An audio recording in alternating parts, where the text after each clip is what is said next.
Hi, welcome to Startup Basket. This community is for those who keep interest in startup and business. If you are new to the community, make sure you join us by subscribing to the channel. InShorts is a news app that everyone used. If you have not used this app yet, you should try once. It is a news app that presents all kinds of news in a short and crispy way under 60 words. The startup became profitable with a net revenue run rate of 25 crore rupees in 2017. The interesting fact is that this startup started from a Facebook page, and founders of Flipkart, Sachin Bansal and Vinay Bansal also invested in this startup. In this video, we will discuss how this popular app InShorts started from a Facebook page and now stands as one of the top news apps. Please watch the video till the end. In the year 2013, three students of IIT, Azhar Iqbal and Anunay Arunav of IIT Delhi and Dipit Purugastha of IIT Kharagpur realized that youngsters find reading newspapers boring and are constantly getting away from the idea of reading news every day. And also, because of the busy schedule, no one really wanted to read long news containing unnecessary details about any issue. That was a time when there was no 4G internet in India and the smartphone era was on rise. So they decided to come up with this new way of presenting news so that everyone can stay updated with the latest trending news no matter how busy they are. They came up with the idea of presenting news summary under 60 words.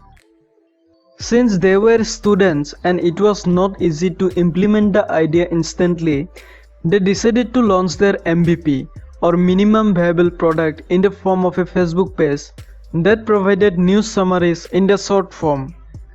They named the page as News in Short and shared it among with their friends.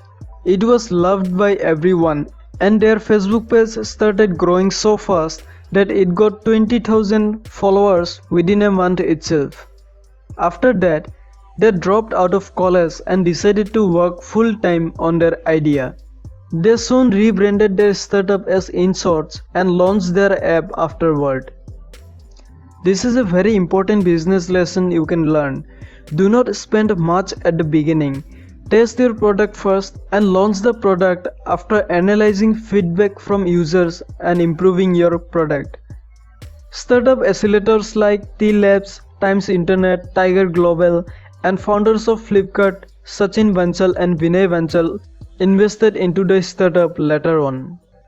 Sachin Bansal said that he himself uses InShorts to read the latest news and it helps him in saving lots of his time. So he decided to invest in the idea. And because it was a time when smartphones were on boom in India and the internet was the next big thing in the country, he knew that InShorts will change the whole news publishing industry. Now you may ask how they earn money. Because if you visit their app, there are no on-page ads like other news websites where you will find advertisements popping up every minute while reading the news. And they don't even charge from users for any kind of monthly or yearly subscription. Basically, InShorts has always been free to users and they earn money from B2B channels through advertising. There are three types of ads that InShorts use: full page ads, banner ads on featured images, and posts written in part by category. InShorts posted the first ad on its platform in July 2016 and started monetization with brands like Airtel, Omega and Audi. They have over 100 advertising partners on board and was operationally profitable from the last quarter of 2017 itself. InShorts is constantly improving their app and expanding very fast. They acquired Bengaluru-based data analytics startup Retention.ai. Retention.ai primarily works on tracking uninstalled users, which includes finding possible reasons for uninstallation. This will reduce their user acquisition cost and help in expanding more. That's all for this video guys. Please let me know if you like this video or not, and comment down what is your view about this startup. If you are new to the channel, don't forget to join us by subscribing to the channel. Thank you and see you in the next video.